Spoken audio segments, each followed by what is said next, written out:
Detikers, kembali lagi di Detik Sore, nggak cuma hore-hore.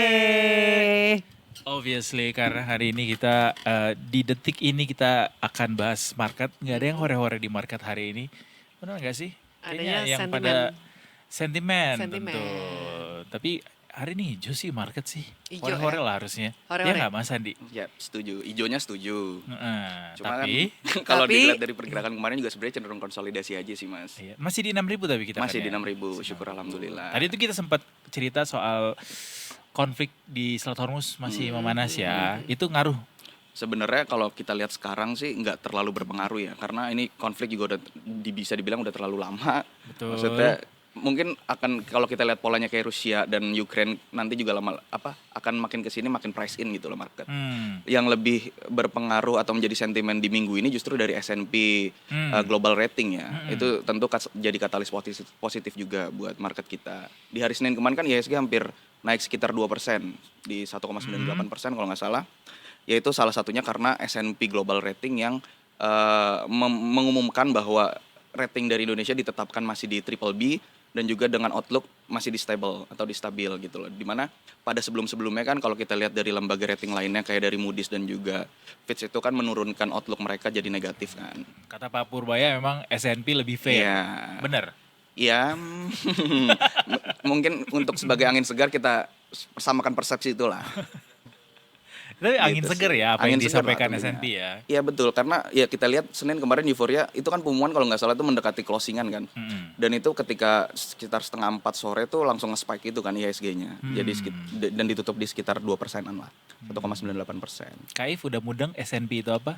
Coba. Tolong dijelaskan. Mas. Ya, jadi S&P ini sebenarnya kayak sebuah perusahaan yang memiliki beberapa produk lah. Salah satunya ada S&P Global Rating dan juga ada S&P DJI Index yang sebelumnya di pekan lalu itu kan S&P Dow Jones Index ini mengumumkan bahwa Indonesia ini berpotensi untuk turun ke frontier market dan itu memberikan dampak negatif gitu ke IHSG. Lalu di Global Rating ini S&P ini menetapkan bahwa Indonesia ini masih dalam outlook yang stabil dengan rating di triple B. Bedanya apa? Kalau Global Rating ini penilaiannya itu mekanisme dalam penilaiannya itu lebih ke makroekonomi atau fundamental dari Indonesia itu sendiri, sedangkan IHSG kalau yang S&P Dow Jones Index itu lebih kepada marketnya, lebih kepada market accessibility, transparansi dari kepemilikan sahamnya dan juga dari free floatnya. Kurang lebih kayak gitu sih Mas. Mbak. Oke. Nah ini ceritanya Indonesia tuh yayasan ceritanya. Nih market kita nih sebuah sekolah. Nah S&P itu adalah pengawasnya. Pengawasnya. Oke. Jadi kalau dia bilang ini nih kayaknya kurang nih, ini itu akan menentukan bagaimana sekolah ini dilihat sama orang-orang gitu. Nanti bisa jadi sekolah yang kemudian swasta ini pendonornya kurang atau iya untuk dia bisa tetap beroperasi dengan baik gitu. Itu bisa jadi dipengaruhi dari apa yang disampaikan sama si pengawas S&P ini. S&P Iya. Karena jadi benchmark juga gitu kan dari investor asing khususnya terhadap apa yang diumumkan oleh S&P. Cuma meskipun sebenarnya dari S&P sendiri kalau kita lihat sih potensi outflow-nya nggak terlalu besar ya, hanya sekitar 4 triliun dibanding MSCI sebelumnya kan yang bisa mencapai sampai 200 triliun kalau memang benar-benar Indonesia turun ke frontier market. Ya. Banyak orang bilang kalau sekarang tuh kalau masuk ke market bagus nggak sih? Ke saham bagus nggak sih? Terus coba Mas Andi jelaskan kenapa harus banget masuk ke market hari ini? Bagus enggaknya sebenarnya kalau untuk tahun ini sendiri saya sih belum melihat katalis positifnya ya Mas ya. Kita lihat juga investor ini masih cenderung wait and see dengan kondisi Indonesia saat ini. Mungkin yang menjadi tolak ukurnya balik lagi adalah nanti MSCI di bulan November nanti kan. Itu masih cukup lama, jadi bisa dibilang sampai akhir tahun kalau emang nggak ada katalis positif atau dari implementasi kebijakan-kebijakan pemerintah yang emang bisa menjadi katalis positif itu mungkin belum terlalu bisa menggerakkan IHSG untuk lebih naik lagi. Cuma kalau kita lihat dari sisi harga dibanding tahun lalu, akhir tahun lalu hingga awal tahun, saat ini IHSG udah termasuk di harga yang paling rendah gitu loh, dengan valuasi juga yang cukup rendah. Artinya sangat menarik dong. Iya, balik lagi tergantung tujuan investasinya dulu. Betul. Mungkin kalau untuk dipegang long term ini bisa menjadi hal yang menarik gitu loh untuk para investor. Kalau uangnya masih mau disimpan 2 tahun lagi, Iya, menarik itu. nggak? Saya rasa sih harusnya menarik ya Mas ya. Jadi simpen aja 2 tahun. Simpen di saham. Di saham. Iya, sama apa yang Bukan menarik? kalau lagi kayak gini bukan yang paling bagusnya beli. Iya makanya Beli lagi kan? diskon semua Lagi kan. diskon. Siapa yang gak suka barang diskonan? Ya nggak Mas Andi? Iya, tapi balik lagi tujuan investasinya dulu karena kan Iya. macam-macam juga kan. Kalau untuk trading sih menurut saya belum waktunya. Oke, according to your opinion, di dalam kondisi market saat ini barang pada diskon, Hmm. barang macam apa yang paling menarik untuk dibeli? Kalau yang paling dibeli terutama untuk long term ya Mas ya, mungkin tetap masih dari banks. 2-3 tahun deh. Ya, itu tetap saya masih pegang dari banks. Hmm. Cuma kalau untuk kita spekulasi tapi untuk jangka menengah itu bisa dari saham-saham komoditas karena menariknya gini. Asing ini kan sampai per hari ini tuh udah outflow dari year to date itu sekitar 90 triliun. Gokil. Tapi Year to kalau date kita ya. lihat dari sektoralnya atau dari emiten-emitennya itu emiten-emiten komoditas itu tercatat inflow. Oke. Komoditas seperti nikel, coal dan juga CPO itu beberapa emitennya itu mencatatkan inflow. Jadi Ini komoditas nih ya. ya, spesifik komoditas. Jadi memang kalau kita lihat asing ini masih percaya gitu loh bahwa dengan adanya gejolak politik di Timur Tengah, terus juga ada prospek dari komoditas-komoditas di Indonesia itu bisa menjadi katalis positif lah untuk Jadi dipegang. DSI nggak ngaruh ya, justru pengaruhnya positif ya. Kalau menurut saya sih kalau implementasinya berjalan dengan baik itu harusnya menjadi positif gitu loh. Cuma Tapi ya, sejauh ini positif. sejauh ini sih responnya lebih kepada implementasi pemerintahnya dulu gitu loh karena sebelum-sebelumnya kan banyak kebijakan-kebijakan yang bisa dibilang labil lah. Nah makanya DSI ini kan masih dalam tahap Belum percobaan. bisa dibilang positif ya, masih Iya. wait and see ya. Betul, jadi nanti gimana kalau memang bisa berjalan dengan baik, bisa membawa pembeli-pembeli dari luar sana untuk dikelola dan menurunkan undervoicing itu akan menjadi positif sih buat emiten-emiten kita. Under invoicing betul. Kita tunggu nih nanti September katanya mau mulai Yep. uji coba full ya. Yep. Akhir September atau akhir tahun implementasi fullnya sih. Iya September tuh apa ya? Jadi dalam setengah tahun ini sih masih dalam percobaan.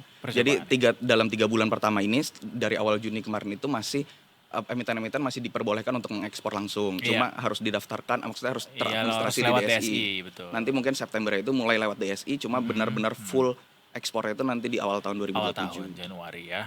Kalau September ceria. Nyanyi dikit dong. September sorry. ceria. Gak relate lagi. Kai pada pertanyaan nggak soal market apa? What makes you wonder about pasar saham barangkali atau pasar modal?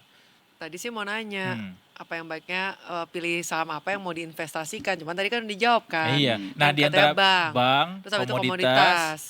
Terus kalau kayak perusahaan-perusahaan yang AI gitu, teknologi Nah gitu. gimana tuh Mas? Teknologi. Perusahaan-perusahaan AI kalau di Indonesia sendiri sih sebenarnya masih minim ya Mbak ya. Lebih kepada infrastruktur untuk perusahaan-perusahaan AI di luar sana. Jadi kita milih-milihnya saham-saham seperti nikel yang berkaitan dengan kayak EV terus juga untuk data center kan itu tentu perlu copper ya untuk infrastruktur data center ataupun AI di luar sana. Jadi mungkin saham-saham yang memiliki exposure di komunitas copper itu bisa menjadi hal yang menarik kalau untuk AI-nya sendiri. Tapi di Indonesia kan menarik di pertanyaannya Kak If bahwa saat ini kan banyak perusahaan yang mengalihkan investasinya ke AI gitu ya, Benar. termasuk tech company di Indonesia. Komponennya aja langka. Tokopedia iya betul segala macam gitu. Memang nggak cuma Tokopedia bahkan banyak lagi yang lain juga yang perusahaan-perusahaan teknologi itu atau bukan non teknologi sekarang sedang berupaya bangun AI. Menurut Mas Andi ini cukup menjanjikan gak sih paling nggak dalam jangka menengah ini? Kalau dalam jangka menengah saya sih merasa belum terlalu menjanjikan ya Mas. Untuk Indonesia ya? Untuk Indonesia sendiri kita masih sebagai konsumen gitu loh untuk menggunakan produk-produk AI dari luar sana. Jadi kalau untuk transisi dari emiten-emiten yang mulai ekspansi ke sana mungkin ya ini kita tunggu aja karena ini masih peralihan dari mereka untuk melakukan ekspansi di sektor tersebut gitu loh. Jadi untuk saat ini sih lebih ke emiten-emiten yang memiliki exposure ke infrastruktur AI-nya itu sendiri gitu loh. Oke. Ternyata cukup kompleks ya. Gue tuh sempat kemarin kepikiran kan kayak mau beli SSD atau mau beli laptop atau apa. Semua tuh barangnya tuh langka dan harganya tuh melonjak sampai 2-3 kali lipat Yep. kan. Terus habis itu sempat ada ide beneran. Lama-lama gue coba iseng kali ya cari saham yang berhubungan dengan AI. Diemin aja. Kan kedepannya bakal naik sempat mikir Iya, gitu. Betul. Kata gue sih duit yang 12 miliar itu beliin bank aja atau Ya, aku sih nunggu ditransfer sama Edo 12 miliar. dari mana? 12 miliar uang monopoli. Tapi kalau dibolehin sama OJK buat beli pakai uang monopoli, gas. Gas. Jadi kalau misalnya pekan ini apa yang perlu diantisipasi data ekonomi, Mas Andi? Kalau untuk pekan ini sih sebenarnya ada rilis dari domestika, utang luar negeri ya tadi tercatat naik. Cuma yang lebih menjadi katalis yang paling penting adalah tetap masih di BI rate, Mas. Kalau untuk IHSG sendiri karena dari inflasi US sendiri sih sebenarnya udah menurun. Jadi higher for longer dari US sendiri ekspektasinya sudah mulai menurun. Cuma memang untuk ruang pelonggaran itu belum terlalu besar. Jadi kemungkinan BI pun masih akan tetap menaikkan interest rate dan tentu ketika BI naikin interest rate kan akan berdampak negatif terhadap Ekonomi, emiten di IHSG dan pertumbuhan ekonomi juga akan tersendat kan. Betul. Ini soalnya rupiah juga makin lemah Iya, juga ya tapi sekarang per hari ya. ini sih menguat ya. Menguat tapi masih Nah, 18.000. masih jauh. Kalau kata netizen tuh pas baca judul begitu, menguat apanya? Menguat mah 8.000 menguat. Amin. 8.000 kita aminin aja. Amin. Tapi ya menariknya juga sebenarnya IHSG itu dalam 10 tahun terakhir itu di bulan Juni itu selalu ditutup dengan zona hijau. Rata-rata dalam 10 tahun terakhir tuh IHSG di bulan Juni itu selalu naik di sekitar 3%-an. Di bulan Juni. Iya. bulan Juli. Juli. Ini masih belum full Iya, nih iya, ya. iya, cuma ya kita nantikan saja. Karena dari year to date sampai Juni kita masih Iya, merah terus iya, ya. Minus sekitar 30%-an lah kalau dari itu deh. Sebabnya terus penyebabnya apa? Kenapa udah dari tahun ke tahun tiap kali di bulan Juli selalu jadi hijau? Sebenarnya ada dua kemungkinan. Kalau kita lihat kayak misalnya di semester 1 itu kan biasanya emiten-emiten banyak ngeluarin dividen kan. Nah, setelah itu di semester 2 itu ada kemungkinan bahwa investor-investor yang memperoleh dividen itu kembali mereinvestment dari uang dividennya itu sendiri. Jadi ya tentu harga-harga saham-saham pada naik. I see. Itu Menurut jadi- lo akan hijau nggak kita di bulan Juli ini? Saya sih pede ya. Pede. Udah berdasarkan pengalaman-pengalaman sebelumnya. Iya. Oke, kalau nggak ada yang aneh-aneh sih harusnya hijau, Mas. Masalahnya nih kita bukan pertama kali juga ya, atau pertama kalinya yang dalam waktu cukup lama kita dari awal tahun sampai hari ini masih merah terus. Iya, untuk tahun ini ya terlepas dari Covid ya, mungkin Iya. tahun ini menjadi ya karena MSCI kemarin bener-bener itu ngerubah ini banget Iya. sih. Tapi kalau misalkan bandingin COVID sama sekarang lebih parah mana? Setahu saya sih lebih parah tahun ini ya Mbak ya. Karena emang MSCI ini kemarin potensi outflow-nya itu benar-benar bikin market tuh khawatir banget gitu loh. Terkait outflow dari asingnya pun kan sampai sekarang belum masuk lagi kan. Meskipun tadi di sesi 1 sih tercatat net buy cuma angkanya cuma 50 bio jadi nggak sebanding lah dengan apa yang udah keluar gitu loh. Nggak berasa dia soalnya Mas. Gejolak Amin. ekonomi itu nggak berasa sama Oh, gitu. Amin. seorang- Enggak sih, Alhamdulillah. udah berasa. Biasanya Mbak gue bilang, Bu minta uang bulanan, hari ini gue kasih. Kalau sekarang Biasa- lo tunda dulu. Biasanya kan 2-3 minggu ya, kenapa ini makin sering mintanya? Terus habis itu Berarti harga-harga makin mahal ya. banget, Iya. berasa banget loh.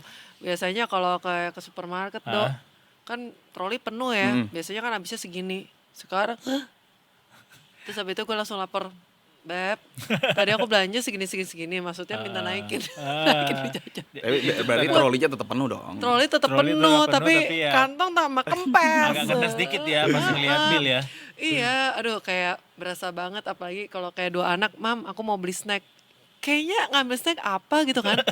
Pas bayar kok glek. Boleh nggak kamu belinya cimol bojot aja katanya. Padahal yang diambil barang-barang yang biasanya ada di mana-mana, di mini-market itu, tapi kok rasanya mahal. Iya naik ya harganya ya. Berasa. Makanya di Tikers itulah pentingnya kita untuk jaga apa Mas Andi? Jaga apa? Jaga cash flow. Jaga cash flow. Jaga cash flow, jaga hati, jangan kau dustai. Dia kayaknya lagi galau nih. Dari tadi nih si Anyway, Edo. terima kasih banyak Thank Mas you, Andi. Mas Siap, Andi Mbak. untuk sharingannya. Silakan kembali ke ruang kelasmu. Ruang Terima kasih sudah mampir kembali ke Detik Siap. Sore. Kak